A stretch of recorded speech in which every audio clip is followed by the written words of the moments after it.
아마 여러분들도 주중에 다 받아보셨을 것인데요.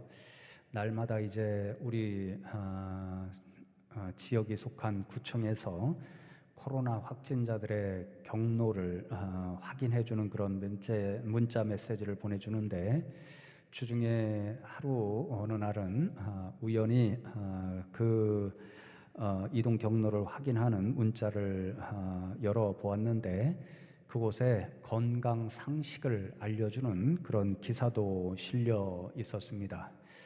그날따라 이상하게 관심이 가서 그 기사를 읽어보았는데, 기사의 제목이 코로나19 걱정 뚝 면역력 강화 음식 바다의 우유 굴, 이렇게 긴 제목이었습니다. 기사 내용을 읽어보니까 겨울철에 먹기에 좋은 굴에는 아연과 비타민 A가 풍부하게 들어 있어서 면역력을 높여주는데 큰 도움이 된다는 내용이었습니다. 제가 그 기사를 읽으면서 무슨 생각이 들었냐면요, 이렇게 신체의 면역력을 길러주는 것도 중요하지만 더욱더 영적이고 심적인 면역력을 기르는 것이 더 중요한 시대 아닌가, 이런 생각이 들었고, 언젠가 어디에서 글을 읽었던 기억이 떠올라서 그렇게 우리의 영적이고 심적인 면역력을 길러주는데 가장 좋은 것이 바로 사랑이라 하는 것이 떠올랐습니다. 그래서 제가 그 기억을 좀 확인하고 싶어서 말씀을 준비하면서 좀 인터넷 사이트에 검색을 좀 해보았거든요. 의학 상식을 통해서 알게 되었는데, 제가 기억하고 있는 대로 이 사랑의 면역력이 너무도 우리 사람들에게 중요하고, 이런 영적인 또 마음의 건강을 길러주는 사랑의 이 힘을 가지고 있을 때 그것이 육체의 건강과 면역력을 높여주고 지켜주는데도 매우 중요한 역할을 한다는 사실을 알게 되었습니다. 몇 가지를 소개하면요, 어린 시절에 이제 자녀들이 부모님의 사랑을 아주 듬뿍 받고 자라게 되잖아요. 그러면 상대적으로 어린 시절에 부모님의 사랑을 받지 못한 아이들보다도 훨씬 더 정신적으로나 육체적으로 건강하고 병이 걸릴 확률이 현저하게 떨어진다 하는 연구 결과가 있었습니다. 부부 사이에도 마찬가지입니다. 미국의 유명한 존스 홉킨스 대학에서 연구를 해보니까 나는 아내로부터 사랑받지 못합니다, 이런 생각을 갖고 사는 남편들은요, 나는 사랑받으며 삽니다 라고 생각하는 사람보다 3배 이상 위궤양과 같은 속병에 걸릴 가능성이 높아진다 하는 것입니다. 그러니까 부부 사이에 서로 사랑을 많이 해주는 것이 좋다, 이런 이야기겠죠. 또 최근에 행해진 한 의학 연구가 있는데요, 우리가 부부지간이나 또는 자녀들에게 사랑이 듬뿍 담긴 입맞춤을 해주게 되잖아요. 그러면 우리 건강에 좋은 엔돌핀과 같은 호르몬이 많이 분비되어서 면역력을 높여주기도 하고 백혈구의 수치도 높여주는 그런 건강에 매우 큰 도움이 된다는 연구 결과를 읽을 수 있었습니다. 그런 기사들을 보니까요, 이 코로나를 이기는데 면역력을 높이는 것이 정말 필요한 일이라면 그 면역력을 길러주는 가장 좋은 방법이 바로 서로를 많이 사랑해주는 일이다, 이런 생각을 하게 되었습니다. 그러니까 성도 여러분, 여러분들 사이나 또 가족 관계에서도 이렇게 사랑을 서로 많이 베풀어 주어서 이 코로나19 시대에 면역력을 높이고 이겨나가는데 서로 도움이 되는 그런 분들이 되면 좋겠습니다. 그런 생각을 하다 보니까요, 예수님을 믿는 저와 여러분은 참 세상 그 어떤 사람보다도 큰 행복의 조건을 가지고 살아가는 사람들이다, 이런 깨달음을 얻게 되었습니다. 왜냐하면 우리가 믿고 의지하는 예수님께서 지금도 저와 여러분과 함께 하시고 저와 여러분을 사랑해 주시기 때문에 그렇습니다. 그런 생각을 가졌기 때문에 예수님 다시 오시는 이 대림절을 기다리는 이 12월 한 달, 그리고 예수님께서 세상에 오신 이 성탄절이 있는 이 12월 달에 저와 여러분을 향한 예수님의 사랑을 다시 한번 생각하고 나누는 그런 설교를 해야 되겠다, 그런 생각이 들었습니다. 오늘은 첫 번째 시간으로 성육신을 통해서 주님께서 저와 여러분에게 보여주시는 사랑의 의미를 함께 새기고자 하는데요, 제가 요한일서 성경 영상으로 진행하면서도 말씀드렸는데, 계속해서 신학을 연구하고 성경을 공부하면서 제가 더 많이 관심을 갖게 되는 것이 바로 하나님이 우리 인생과 같은 그런 분이 되셨다라고 하는 이 성육신의 교리, 점점 더 묵상하고 생각할수록 이게 너무도 놀라운 기적의 사건이구나, 그리고 이 성육신을 통해서 저와 여러분을 향한 주님의 사랑이 너무도 크구나 하는 것을 깨닫게 됩니다.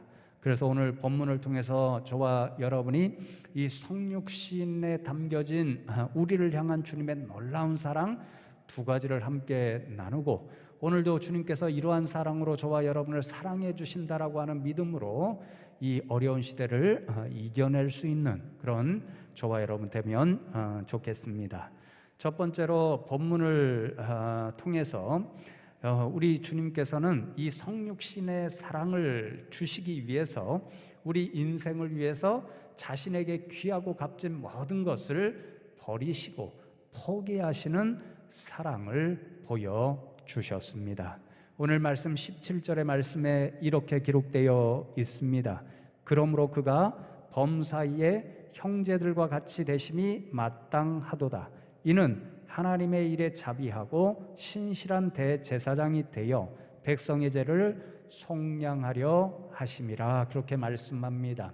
구약 성경에 보면 대제사장이 있는데요, 이 대제사장이 1년에 한 차례 대속죄일에 이스라엘 백성들의 모든 죄를 짊어지고 하나님 임재해 계시는 그 지성소 안으로 들어갑니다.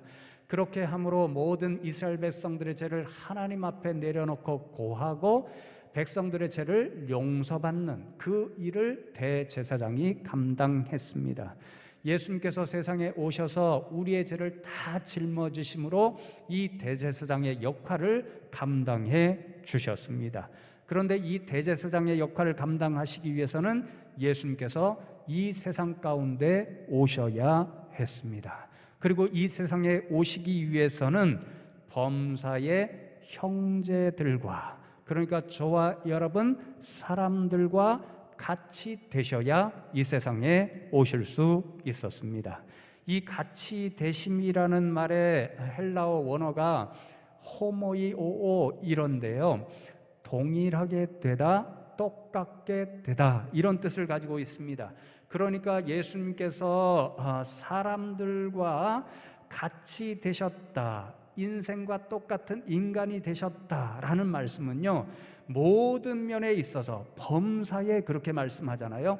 모든 면에 있어서 우리 인간들과 완벽하게 동일하고 똑같은 사람이 되셨다, 그러므로 사람들과 다른 점이 하나도 없었다, 이런 말씀이 됩니다.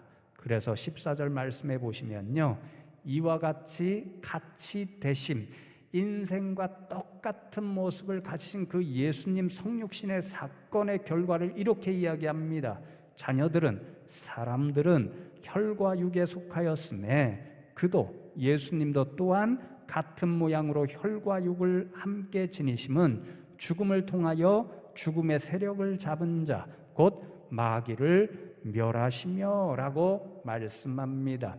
육신의 옷을 입고 이 땅에 오신 예수님은요, 저와 여러분과 똑같이 되셨다는 사실을 어떻게 알 수 있냐면요, 우리와 동일한 혈과 육을 가지시고 살아가셨습니다.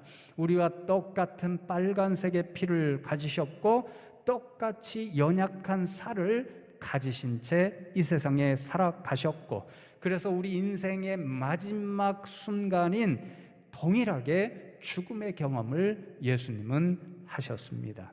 여러분, 예수님께서 성육신 하셔서 우리와 이렇게 똑같은 인간으로 살아가셨다는 것이 얼마나 놀라운 기적의 사건인가는, 그렇다면 본래 예수님은 어떤 분이셨지? 이것을 생각해 보면 금방 깨달을 수 있습니다.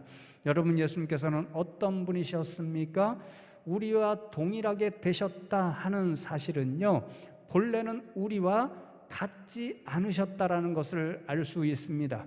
예수님께서는 본래 우리와 전혀 다른 분이셨습니다. 왜냐하면 예수님은 하나님 자신이 계시셨기 때문에 혈과 육을 가진 우리 인생과는 전혀 다른 존재셨습니다.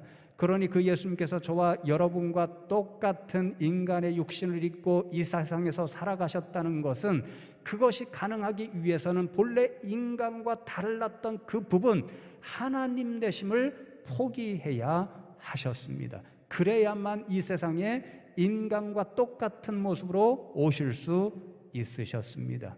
예수님은 그 일을 하셨습니다. 예수님은 저와 여러분 인간이 되기 위해서, 동일한 인생의 모습으로 이 세상에 오시기 위해서 스스로 하나님 되심을 포기하셨습니다. 창조주이신 그분이 그 창조주 되심을 포기하시고 피조물에 지나지 않은 저와 여러분과 동일한 인간이 되셨습니다.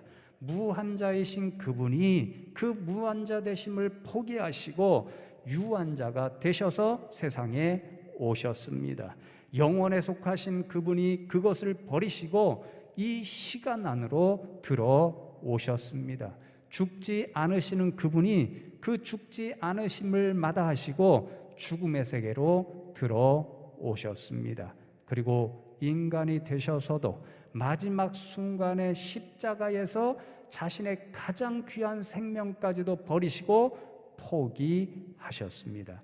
그러니 예수님께서 인간의 옷을 입고 이 땅에 오셔서 보여주신 그 성육신의 사랑은요, 자신에게 가장 귀하고 값진 것을 다 버리시고 포기하시는 사랑이셨습니다. 단 하나의 목적 때문이었습니다. 이 자리에 계신 저와 여러분을 사랑하시기 위한 단 하나의 목적 때문에 자신에게 가장 귀하고 놀라운 것들을 다 버리시고 포기하셨습니다. 여러분, 제가 말씀을 준비하면서 우연하게 글 하나를 읽게 되었는데요, 예수님을 믿는 어떤 기독교인이 자신이 기르고 있는 개와 고양이에 빗대어서 예수님의 성육신의 이 사랑이 얼마나 크고 놀랍고 기적적인 일인가를 깨닫는 그런 글을 적었는데, 그것을 보게 되었습니다. 요즘 개나 고양이 같은 애완동물을 사람들이 많이 기르고 또 얼마나 정말 대접을 받고 호강하며 살아가는 그런 시대인지 모릅니다. 저도 가끔 TV 같은 데를 보면요, 개나 고양이를 키우는 분들이 얼마나 그 개나 고양이를 예뻐하고 사랑하는지 속으로 상전이 따로 없네, 이런 생각을 종종 할 때가 있습니다. 어떤 분은 개나 고양이를 진짜 자신의 자식과 똑같이 여겨서요, 내가 기르고 있는 이 개, 이 고양이가 나의 막내 아들입니다, 혹은 나의 막내 딸입니다, 서스름없이 그렇게 말씀하시는 분도 있고요. 또 어떤 분들은요, 돌아가시면서 유산을 나누어서 자신이 기르고 있던 개나 고양이에게 유산을 주는 분까지도 있습니다. 그러니 오늘날 이 개나 고양이가 얼마나 많은 사랑을 받고 있는지 금방 알 수 있잖아요. 이 글을 쓰신 분도 아마 그렇게 개와 고양이를 굉장히 지극정성으로 사랑하며 키우시는 분인 것 같습니다. 늘 그 개나 고양이를 그렇게 사랑해서 다른 분들과 비슷하게 이 개와 고양이가 나의 자식들이고 나는 이 개와 고양이의 엄마입니다, 이렇게 표현할 정도로 지극정성으로 사랑하시며 기르는 분입니다. 그런데 어느 날 자신이 그토록 사랑하는 개와 고양이를 바라보고 있는데 문득 이런 생각이 들었나 봅니다. 내가 저 개와 고양이를 더 잘 사랑하려면 개와 고양이의 생각과 마음을 잘 알 수 있어야 되는데 왜 이 순간에는 이렇게 멍멍대며 짖는 걸까?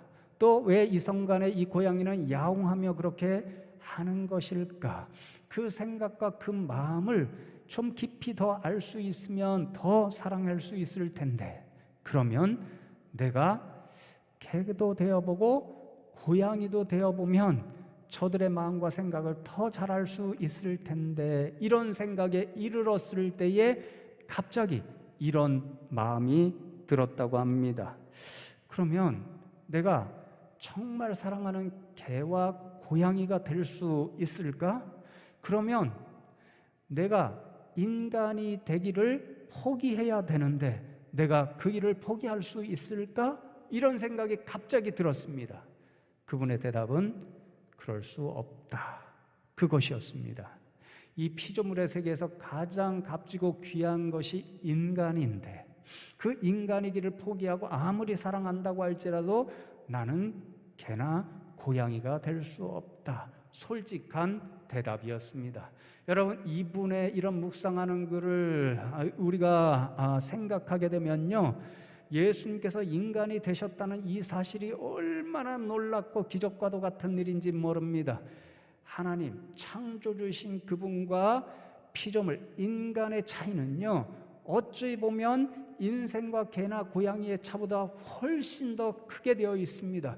그런데 예수님께서는요, 그 일을 행하셨습니다. 저와 여러분을 사랑해 주시겠다라는 단 한 가지 목적 때문에 하나님이시기를 포기하시고 인간이 되셨습니다. 창조주이시기를 포기하시고 피조물인 인간이 되신 거죠.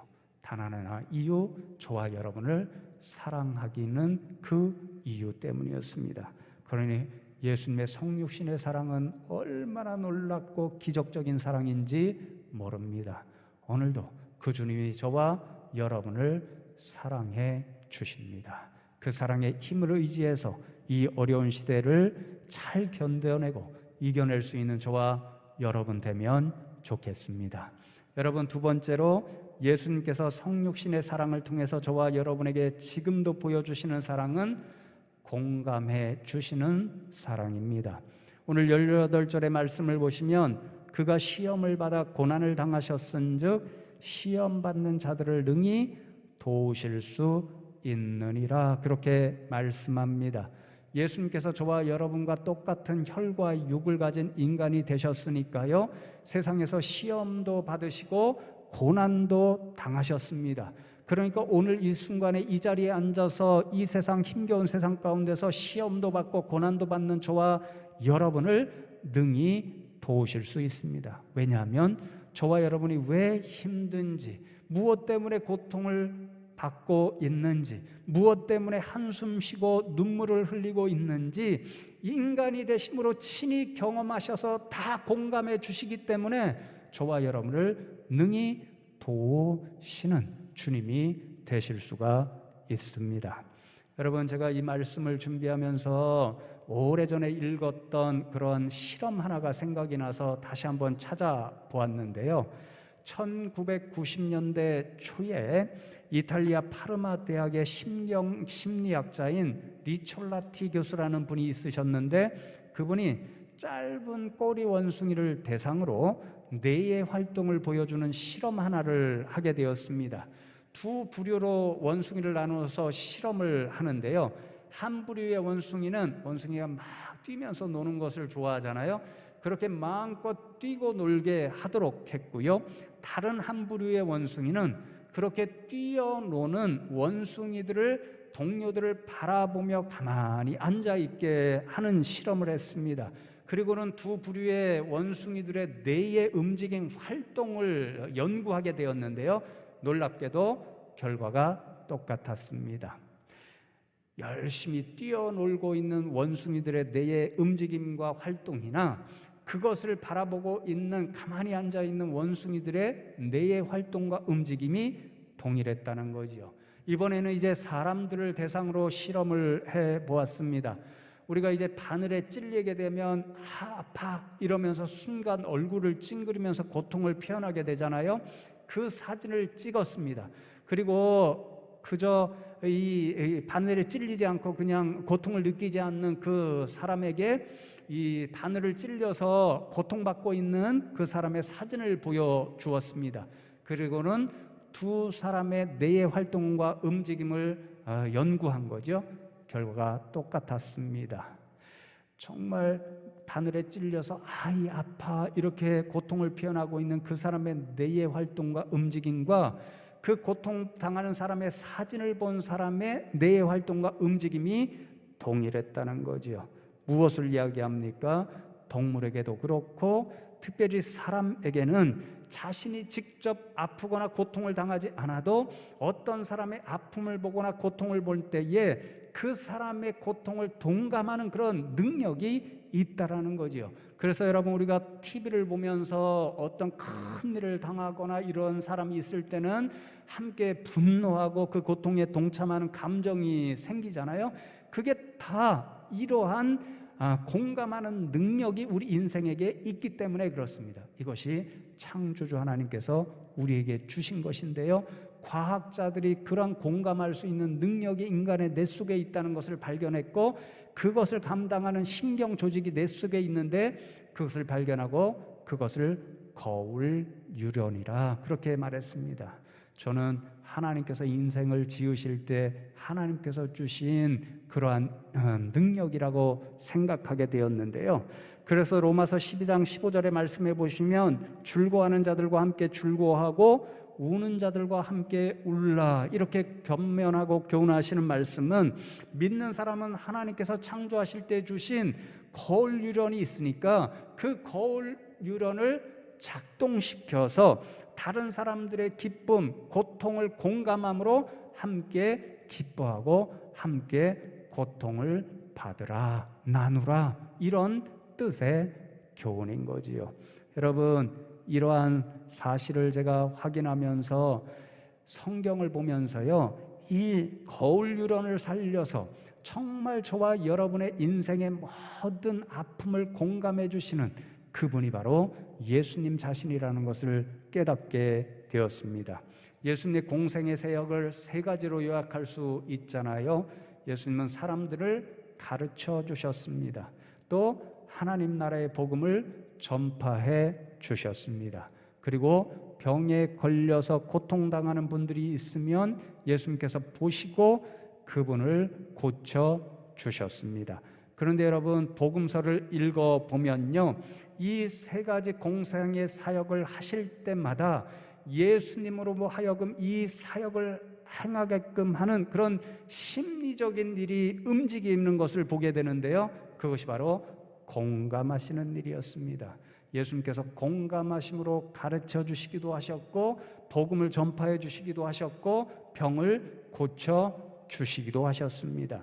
예수님께서 사람들의 그러한 모습을 보시고 공감하셨다 하는 사실을 가장 분명하게 보여주는 복음서의 한마디가 있는데, 그 말이 바로 불쌍히 여기셨다 혹은 긍휼히 여기셨다 하는 말씀입니다. 불쌍히 여긴다는 이 말의 원어를 제가 언젠가 한번 설명드린 일이 있는데요, 함께 아파한다, 그러니까 인간의 고통을 공감한다, 이런 뜻입니다. 예수님께서는 사람들이 아파하고 눈물을 흘리고 한숨 쉬고 탄식하고 고통당하는 모습을 바라보실 때마다 불쌍히 여기시는 마음, 공감하시는 그 마음이 불일 듯 일어나서 가르치시고 전파하시고 고쳐 주셨습니다. 몇 가지 본문을 통해 확인하고 오늘도 이런 사랑으로 주님께서 저와 여러분을 사랑해 주신다라고 하는 이 깨달음을 가지고 세상으로 나가면 좋겠습니다. 먼저 마가복음 6장 34절의 말씀을 보시면 예수께서 나오사 큰 무리를 보시고 그 목자 없는 양 같음으로 인하여 불쌍히 여기사 이에 여러 가지로 가르치시더라, 그렇게 말씀합니다. 예수님께서 놀라운 일들을 행하시고 놀라운 가르침을 주신다라고 하는 소문을 듣고 수많은 사람들이 예수님을 찾으며 따라다녔습니다.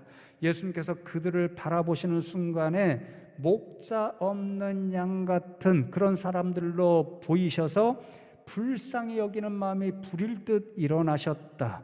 그들의 목자 없는 양 같은 그런 불쌍한 모습을 보셨을 때 공감하시는 그런 마음이 생기셔서 그들을 가르쳐 주셨습니다. 그리고 이 본문의 말씀이 어떤 전체 본문 말씀에 들어가 있냐면요, 오병이어의 기적을 베풀어 주시는 말씀의 일부분입니다. 사람들이 예수님을 따라다니냐고 며칠씩 먹지 못하고 굶주린 채 있었습니다. 그 굶주린 고통의 모습을 보셨을 때 예수님이 불쌍히 여기는 그들의 배고픔을 공감하시는 마음이 생기셔서 그들에게 오병이어의 기적을 베풀어 주셔서 배불리 먹게 해 주셨습니다. 여러분, 누가복음 7장 13절의 말씀을 보시면 주께서 과부를 보시고 불쌍히 여기사 울지 말라 하시고 그렇게 말씀합니다. 예수님께서 제자들을 데리고 이제 나인성이라 불리는 성으로 들어가시는 장면인데요, 그때 성 안에서 밖으로 관을 가지고 나오는 장사를 치르러 가는 그런 무리를 보게 되는데, 그 장사 죽은 그 시체는 바로 하나밖에 없는 독자, 과부에게 독자였다는 사실을 알게 되셨습니다. 그리고 그 과부가 독자를 잃은 그 슬픔의 오열하는 모습을 보셨을 때 예수님께서는 그 과부의 눈물이 왜 흐르고 있는지를 아시는 공감하시는 마음으로 불쌍히 여겨 주셔서 그 과부의 가장 큰 기쁨이었던 독자를 다시 살려주시는 기적을 베풀어 주셨습니다. 마지막으로 요한복음 11장 말씀을 보시면요, 우리가 잘 알고 있는 유명한 나사로를 다시 살려주시는 말씀이 기록되어 있는데요, 나사로는 예수님께서 가장 친한 친구로 여기실 만큼 사랑해 주셨던 사람이고, 이 나사로의 두 여동생이었던 마르다와 마리아는 늘 예수님을 극진히 대접하고 섬기는 그러한 여인들이었습니다. 예수님이 다른 지역에 있을 때에 이 나사로가 그만 죽고 말았습니다. 그 소식을 듣고 예수님께서 이제 나사로의 집에 가게 되었는데, 예수님을 보자마자 이 여동생들뿐만 아니라 그 주변에 있는 모든 유대인들이 크게 울며 슬퍼하는 모습을 보여주었습니다. 그때 예수님께서 그들을 향하여 가지셨던 마음도 그들이 왜 울고 있는지, 왜 슬퍼하고 있는지를 아시는, 공감하시는 일로 불쌍히 여겨주시는 일이었습니다. 요한복음 11장 33절로 35절 말씀해 보시면 예수께서 그 마리아가 우는 것과 또 함께 온 유대인들이 우는 것을 보시고 심령의 비통이 여기시고 불쌍히 여기사 이르시되 그를 어디 두었느냐 이르되 주여 와서 보옵소서 하니 예수께서 눈물을 흘리시더라 그렇게 말씀합니다. 사람들이 고통 때문에, 슬픔 때문에 우는 것을 보셨을 때 예수님께서도 그들을 불쌍히 여기셔서 함께 눈물을 흘리시고 고통을 흘리셨고, 그런 공감하시는 일을 통해서 그들을 위해 나사로를 살려주시는 기적을 베풀어 주셨습니다.